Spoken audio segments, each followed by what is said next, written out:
Don't forget to subscribe and press the bell icon to never miss a video from testbook.com.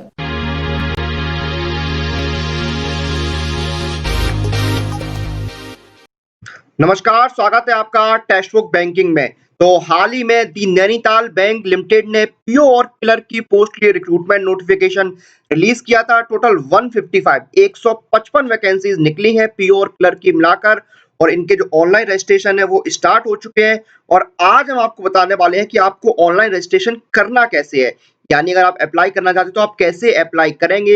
हम आपको step by step पूरी process बताएंगे online apply करने की, जिससे कि आप में से जो भी जब अप्लाई करने जाएंगे तो उनको पता होगा कि आपसे कौन सी डिटेल्स मांगी जाएंगी, कौन से डॉक्यूमेंट्स से रिलेटेड डिटेल्स आपकी मांगी जाएंगी। तो वो सारी चीजें स्टेप बाय स्टेप प्रोसेस के जरिए हम आपको बताने वाले हैं। तो आइए बिना किसी देरी के शुरू करते हैं और जानते हैं कि आप कैसे अप्लाई कर सकते हैं ऑनलाइन नैनीताल बैंक लिमिटेड के पीओ और क्लर्क के नोटिफिकेशन के लिए या पोस्ट के लिए। तो आइए शुरू करते हैं। सबसे पहले अगर आपको अप्लाई करना है तो जो ऑफिशियल वेबसाइट है उस पर विजिट करना होगा। तो नैनीताल बैंक लिमिटेड की जो ऑफिशियल वेबसाइट है वहां पर आप विजिट किए और फिर आप रिक्रूटमेंट जो टैब है वहां पर गए। तो रिक्रूटमेंट और रिजल्ट की टैब में जब आप जाएंगे तो देखिए यहाँ पर सबसे ऊपर आपको मिल जाएगा notification for the recruitment of clerks and provisionary officers in grade scale 1। तो उसके नीचे देखिए मैंने रेड सर्किल किया हुआ है यहाँ पर, click here for online registration. तो इस क्लिक हियर पर ही आपको क्लिक करना है। जब इस पर आप क्लिक करेंगे तो एक न्यू टैब ओपन हो जाएगा और वो न्यू टैब होगा एबीपीएस का। देखिए यहाँ पर क्या है, आप अपने राइट हैंड साइड में सबसे ऊपर देख रहे होंगे येलो कलर के बॉक्स में लिखा हुआ है click here for new registration. तो नए रजिस्ट्रेशन के लिए आपको क्लिक करना होगा। मैंने रेड सर्कल भी किया हुआ है। और अगर आपने पहले से रजिस्टर कर चुके हैं तो आपको अपनी लॉगिन डिटेल्स के साथ रजिस्ट्रेशन नंबर, पासवर्ड और सिक्योरिटी कोड के साथ लॉगिन करना होगा। लेकिन मैं यहाँ आपको नया रजिस्ट्रेशन करके बता रहा हूँ कि नया रजिस्ट्रेशन कैसे करना है। रजिस्ट्रेशन स्टार्ट हो चुके हैं 29 अगस्त से और लास्ट डेट है 15 सितंबर 2020। तो आपको click here for new registration पर क्लिक करना होगा। उसके बाद देखिए सबसे पहले आपको आपका बेसिक इन्फो यहाँ पर एंटर करना होगा। आपको अपना फर्स्ट नेम डालना होगा, अपना जो फर्स्ट नेम है उसको कंफर्म करना होगा, फिर आपको अपना मिडिल नेम डालना होगा और फिर आपको लास्ट नेम डालना होगा और मिडिल नेम और लास्ट नेम को कंफर्म भी करना होगा। तो देखिए जो आपका फर्स्ट नेम है वो कंपलसरी है आपको एंटर करना। मिडिल नेम और लास्ट नेम अगर आप यूज नहीं करते हैं तो आप उसको छोड़ सकते हैं, उसको भरने की जरूरत नहीं है। अगर आप यूज करते हैं तो आप डाल सकते हैं। जैसे कि मैंने यहाँ पर अपना फर्स्ट नेम अनुराग डाला है और लास्ट नेम दुबे डाला है, तो ये आपका हो गया नाम। फिर आपको देखिए अपना मोबाइल नंबर डालना है, मोबाइल नंबर कंफर्म करना है, ईमेल आईडी डालनी है और ईमेल आईडी को कंफर्म करना है। तो देखिए मोबाइल नंबर में क्या है, आपका मोबाइल नंबर में कभी भी आपको जीरो नहीं लगाना है। सिर्फ 10 डिजिट का जो मोबाइल नंबर है वही डालना है, कभी भी जीरो नहीं लगाना है मोबाइल नंबर में। और जो आपकी ईमेल आईडी है उसको भी आप बिल्कुल सही डालिएगा, क्योंकि आपकी जो ईमेल आईडी और मोबाइल नंबर है वो फ्यूचर में, भविष्य में आपसे कांटेक्ट करने के लिए यूज किए जाएंगे। अगर उसमें जरा सी भी गलती होती है तो फ्यूचर में कांटेक्ट करने में जो आपका नैनीताल बैंक है उनको परेशानी हो सकती है। तो अपना मोबाइल नंबर और ईमेल आईडी बहुत ही सावधानी से बिल्कुल करेक्ट भरिएगा और मोबाइल नंबर में कभी भी जीरो नहीं लगाया जाएगा। उसके बाद सबसे नीचे लेफ्ट हैंड साइड में आपको सिक्योरिटी कोड है, तो आपको सिक्योरिटी कोड डालना होगा। मेरा जो सिक्योरिटी कोड आप अपनी स्क्रीन पर देख रहे हैं वो है 5KX5K। तो सिक्योरिटी कोड आप एंटर कर देंगे। उसके बाद राइट हैंड साइड में सबसे नीचे कॉर्नर में सेव एंड नेक्स्ट का ऑप्शन है, तो आपको सेव एंड नेक्स्ट पर क्लिक करना होगा। जब आप सेव एंड नेक्स्ट पर क्लिक करेंगे तो आपके देखिए फोटो और सिग्नेचर का ऑप्शन आएगा। आपको फोटो और सिग्नेचर अपने डालने होंगे। तो जो आपकी सिग्नेचर है उसका जो साइज है, उसके जो वो है सिग्नेचर है आपका, वो ब्लैक इंक से होना चाहिए, काली इंक से आपका सिग्नेचर होना चाहिए। और जो आपका फोटोग्राफ है उसका साइज जो है वो 4.5 सेंटीमीटर से 3 इंटू 3.5 सेंटीमीटर होना चाहिए। तो कोश आप जो है अपना रिसेंट फोटोग्राफ इसमें डालिएगा। तो ये आपका फोटो और सिग्नेचर हो गया। तो देखिए फोटो और सिग्नेचर आपको अपलोड करने से पहले यहाँ पर उनको एडिट करना पड़ता है, उनको क्रॉप करना पड़ता है। तो उसी के बारे में आपको कुछ बताने वाला हूँ। टेस्ट बुक आपके लिए कुछ लेकर आया है। तो जो जो लोग फोटो और अपने जो सिग्नेचर है उनको क्रॉप करते हैं उनके लिए टेक्स्ट बुक लेकर आया है, free photo cropping and resizing tool for all competitive exam. इस फोटो टूल के जरिए आप अपने जो फोटो है, जो सिग्नेचर्स हैं, उनको रिसाइज कर सकते हैं। जिस साइज में आप चाहते हैं उस साइज में आप इनको रिसाइज कर सकते हैं। तो आप इस फोटो क्रॉपिंग टूल का यूज करके अपने फोटो और सिग्नेचर्स को रिसाइज कर सकते हैं। तो ये हो गया आपका फोटो और सिग्नेचर आप अपलोड कर दीजिए। उसके बाद राइट हैंड साइड में नेक्स्ट का जो ऑप्शन है उस पर आप क्लिक कीजिए। नेक्स्ट पर आप क्लिक करेंगे तो आप देखिए पहुंच जाएंगे बेसिक डिटेल्स पर। बेसिक डिटेल्स में सबसे पहले आपको अपनी पोस्ट चुननी है कि आप किस पोस्ट के लिए अप्लाई करना चाहते हैं। जैसे कि मैंने यहाँ पर provisionary officer grade scale 1 choose किया है, तो आप अगर पीओ के लिए अप्लाई करना चाहते हैं तो पीओ चूज कर लीजिए, और अगर आप क्लर्क के लिए अप्लाई करना चाहते हैं तो क्लर्क चूज कर लीजिए। तो मैंने यहाँ पर पीओ चूज किया है। उसके बाद आपको अपनी कैटेगरी चूज करनी है कि आप किस कैटेगरी से बिलोंग करते हैं। जनरल से करते हैं जनरल सिलेक्ट कर लीजिए, ओबीसी से करते हैं तो ओबीसी, जिस भी कैटेगरी से आप बिलोंग करते हैं वो आप सिलेक्ट कर लीजिए। मैंने यहाँ पर जनरल कैटेगरी सिलेक्ट की है। उसके बाद अगर आप एक ऐसे पर्सन है जिसकी बेंचमार्क डिसेबिलिटी 40% से ज्यादा है तो आप यस कर दीजिए, वरना आप नो कर दीजिए। मैंने यहाँ पर नो किया हुआ है। अगर आप लोग यस करते हैं तो आपको जो टाइप ऑफ डिसेबिलिटी है वो यहाँ पर चूज करना होगा। तो आप अपने अकॉर्डिंगली चूज कर सकते हैं कि आपकी डिसेबिलिटी किस टाइप की है। उसके बाद और भी कुछ क्वेश्चंस हैं जो आपको यस या नो में आंसर करने हैं अपनी डिसेबिलिटी से रिलेटेड। जैसे कि are you suffering from cerebral palsy and your writing speed is affected, क्या आपकी जो राइटिंग स्पीड है वो अफेक्टेड है। अगर अफेक्टेड है तो यस कर दीजिए, वरना नो कर दीजिए। if yes, do you need compensatory time at the time of examination, अगर आपकी राइटिंग स्पीड अफेक्टेड है तो आपको क्या एक्स्ट्रा टाइम चाहिए एग्जामिनेशन में। अगर यस है इसका आंसर तो यस कर दीजिए, वरना नो कर दीजिए। अगर आपकी राइटिंग स्पीड अफेक्टेड है और आपको एक्स्ट्रा टाइम चाहिए तो आप यस कर सकते हैं। Whether your dominant writing hand is affected, आप जिस हाथ से लिखते हैं वो आपका राइटिंग हैंड अफेक्टेड है। अगर ऐसा है तो यस कर दीजिए, वरना आप नो कर देंगे। If yes, do you need compensatory time at the time of examination, अगर आपका राइटिंग हैंड अफेक्टेड है तो आपको क्या एक्स्ट्रा टाइम चाहिए। अगर चाहिए है तो यस कर दीजिए, वरना नहीं कर दीजिए। Do you intend to use the service of a scribe, क्या आपको स्क्राइब की सेवाओं की जरूरत है। अगर है तो यस, वरना नो कर दीजिए। उसके बाद religion to which you belong, आप किस रिलीजन से बिलोंग करते हैं वो आप सेलेक्ट कर लीजिए। उसके बाद क्या आप रिलीजियस माइनॉरिटी कम्युनिटी से बिलोंग करते हैं, अगर हाँ तो यस कर दीजिए, वरना आप नो कर दीजिए। उसके बाद देखिए are you an ex serviceman, क्या आप एक्स सर्विसमैन हैं। अगर हाँ तो यस कर दीजिए, वरना आप नो कर दीजिए। अगर आप एक्स सर्विसमैन हैं तो आपको कितने महीने की सेवाएं हो गई हैं, आपने कितने महीने की सेवाएं दी हैं, तो उसको आपको यहाँ पर शो करना होगा महीनों में।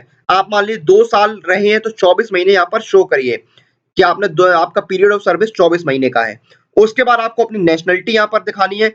उसके बाद आपको अपने एग्जामिनेशन सेंटर चूज करने हैं। आप total 4 examination centre preference wise choose कर सकते हैं।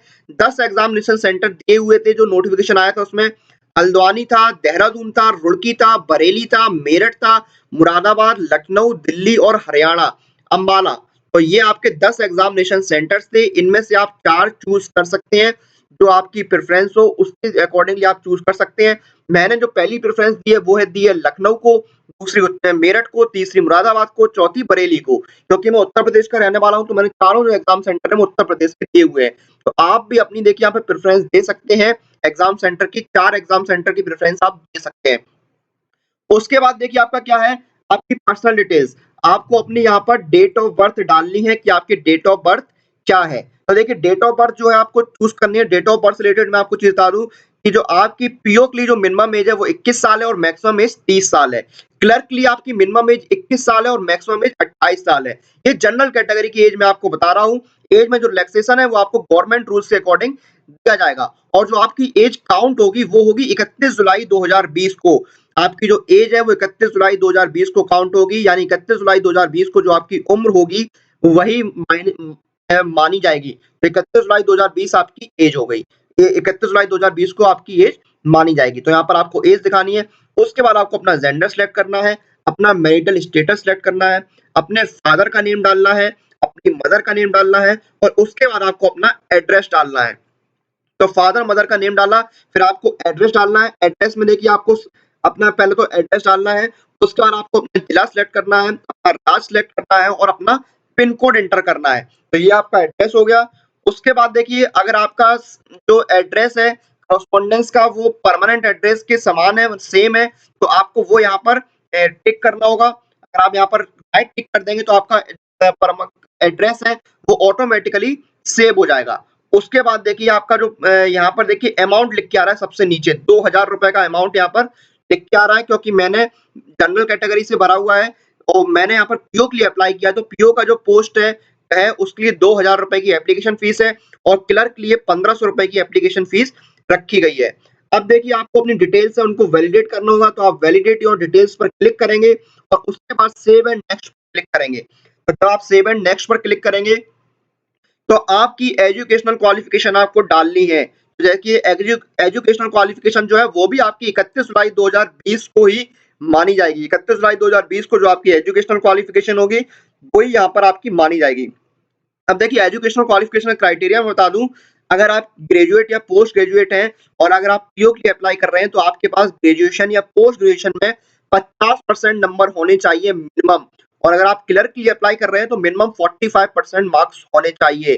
तो देखिए पीओ के लिए 50% मार्क्स के साथ ग्रेजुएट या पोस्ट ग्रेजुएट होने चाहिए और क्लर्क के लिए 45% मार्क्स के साथ ग्रेजुएट या पोस्ट ग्रेजुएट आप होने चाहिए अगर आप अप्लाई कर रहे हैं तो ये आपकी ग्रेजुएशन हो गई।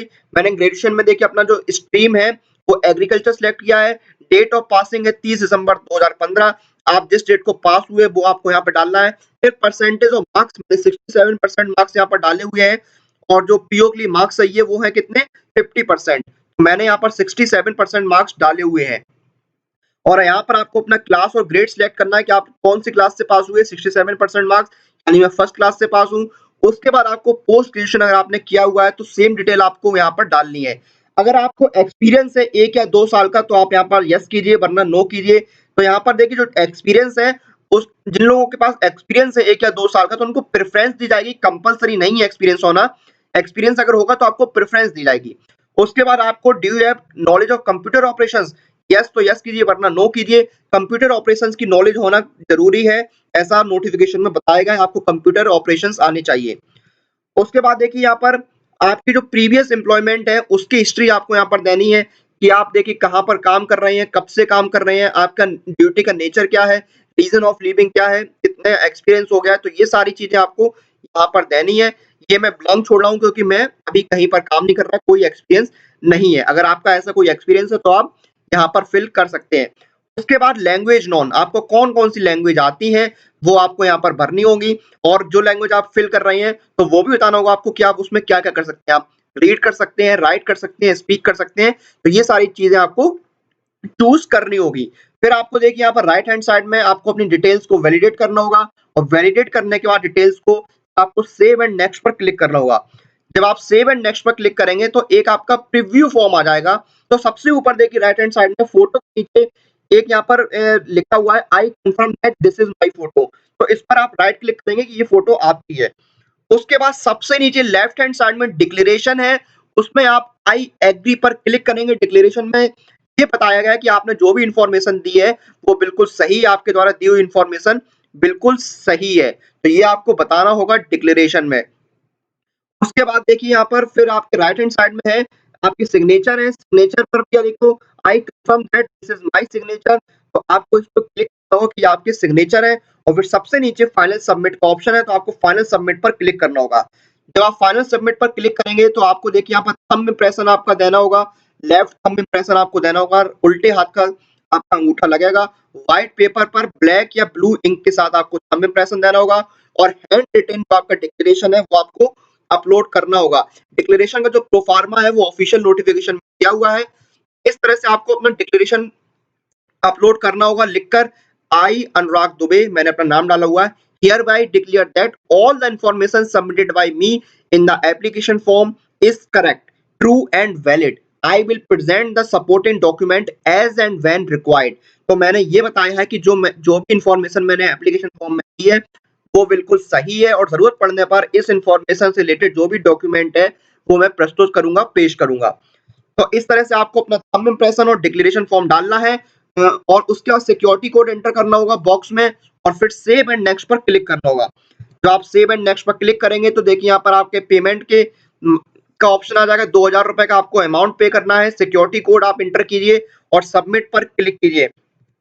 जब आप सबमिट पर क्लिक करेंगे तो आप देखिए फाइनल पेमेंट पेज पर आ जाएंगे जहां पर आप क्रेडिट कार्ड से, डेबिट कार्ड से, एटीएम से, internet banking, wallet, cash, QR, UPI किसी भी माध्यम से पेमेंट कर सकते हैं।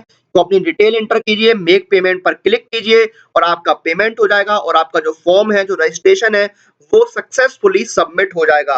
तो ये था पूरा प्रोसेस नैनीताल बैंक के रिक्रूटमेंट नोटिफिकेशन में ऑनलाइन अप्लाई करने का।